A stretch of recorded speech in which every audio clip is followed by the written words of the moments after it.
Hello there. My name is Mackenzie. Welcome back to my channel, and thank you so much for being here. Today we are going to be doing kind of like an author review of Gillian Flynn. So I have read all 4 of Gillian Flynn's works that she has put out so far.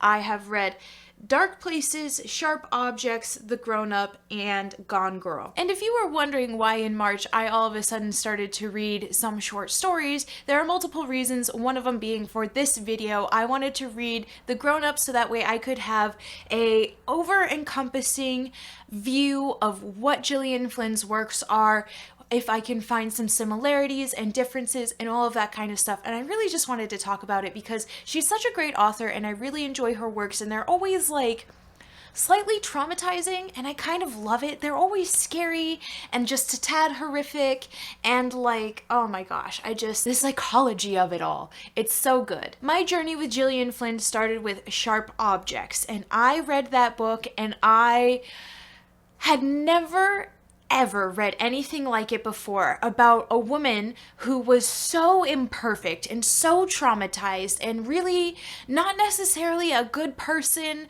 and we're just kind of hoping everything turns out okay because she was just dealt like the worst hand possible in life. And it was just kind of crazy to read from that perspective because I've never read from a perspective of the female character who wasn't absolutely perfect or trying to come off as perfect because of the background that I was reading in at the time. And so it was just really interesting to get that perspective. I thought it was so sad. I thought the story was traumatizing. I thought that that was another thing about the story. Not once did it get better. Every single time we made a revelation, it was just a worse revelation about like the trauma and misery that our main character had gone through. And it was like, oh my gosh.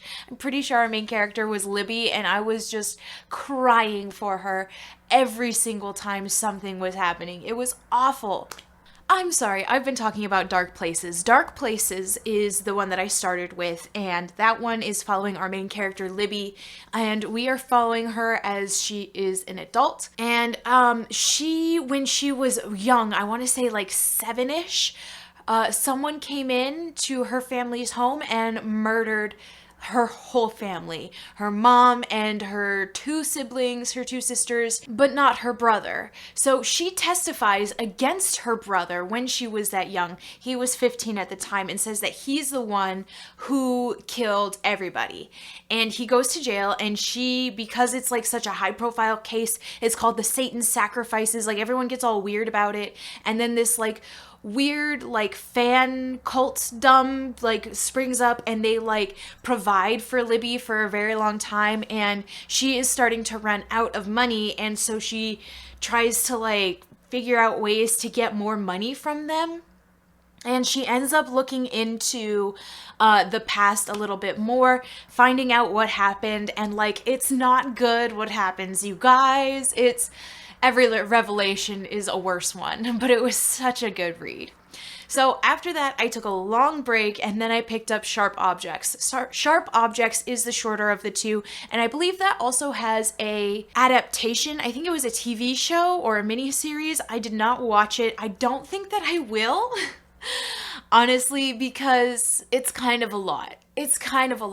So in Sharp Objects, we have this other woman, I forget her name, but she is like a detective, and she's not a detective, she's a journalist, and murders are happening in her hometown, and so she gets sent to her hometown to go investigate and kind of like write a story, and it's all about her finding out what happened and about how traumatizing her childhood was. She has this younger half-sister, or just younger sister. They're like 10 years apart in age, and so she's like, there's a mystery with this girl, like she doesn't really like her, and she's like kind of manipulating their parents, and like it's a whole lot of crazy going on.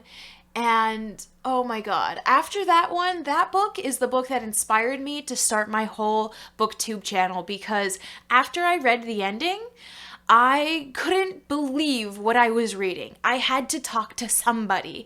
And still to this day, up on my channel, one of the first handful of videos is a spoiler talk of sharp objects. Yes, of sharp objects, and I'm just having my mind blown by going back over the plot. Like, every time I think about it, I'm like, wow, that's insane. Like, everything was insane. And I think that is another defining feature of Gillian Flynn, is that every revelation is not necessarily a good one, and it just makes the things more crazy. It's intense. So after I read that, I decided that those two books, I've had a long break. I think it's been about a year, 2 years maybe, since I've read another Gillian Flynn.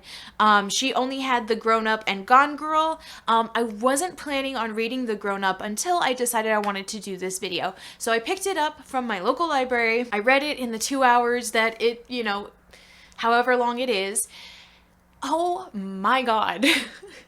I had zero expectations because I didn't know what to expect. I don't read summaries, I just go in. But I went into that book and it was amazing. It was so crazy. Like, you think it's one thing and then it turns out to be another thing, and then at the end it's just like, well, it's whatever you believe it was.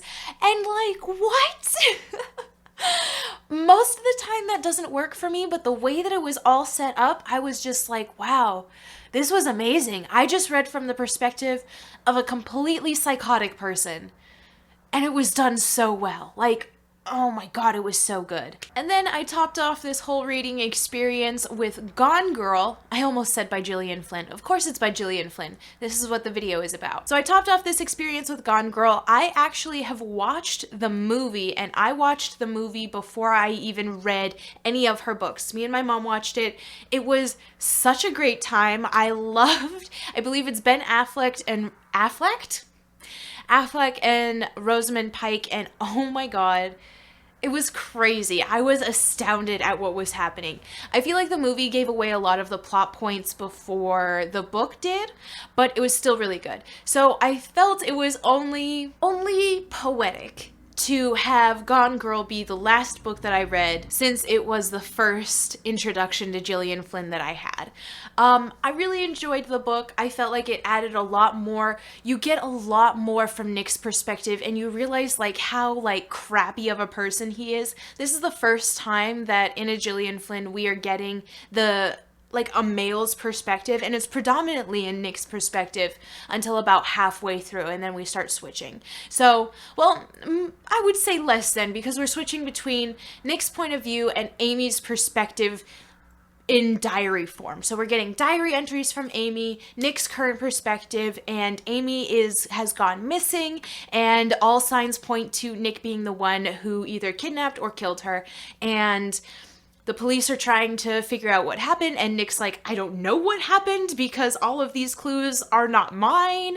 And so it looks like somebody's setting up. It's really good, really crazy. Like, I feel like this is another instance of reading from the perspective of psychotic, I almost said creatures, of psychotic characters. Like, they just are crazy, and they're crazy in different ways. Amy and Nick are psychotic in different ways. Nick is very much like a narcissist, and he always makes the bad decision. Like, he was raised by a sexist, misogynistic parent, and also he was a mama's boy, and all of this leads into him hating women indefinitely, and Amy comes along and she is just such a psychotic powerhouse that Nick is like, okay, but her.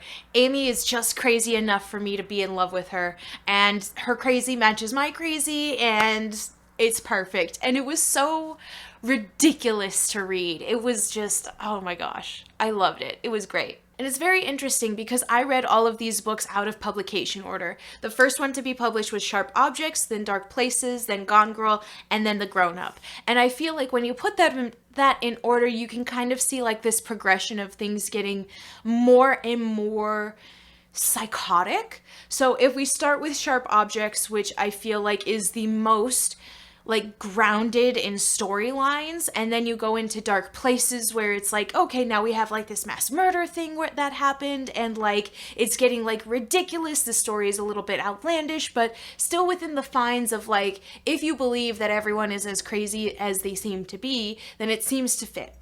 And then we go into Gone Girl, we're getting more crazy, we're doing more ridiculous things, and then the Grown-Up where it's just like, this is how crazy we can get. And I feel like that is just such an amazing progression of story, and I can't wait to see what comes next. Like, oh, I'm so excited. I feel like I could trust Gillian Flynn to write in any perspective, male, female, any person in place in the mystery, whatever place they hold in the mystery. I feel like she'll do very well. I am just so excited. I'm so stoked. 4 complete works from Gillian Flynn makes her a favorite author, so I just can't wait to see what she comes up with next. Oh my gosh.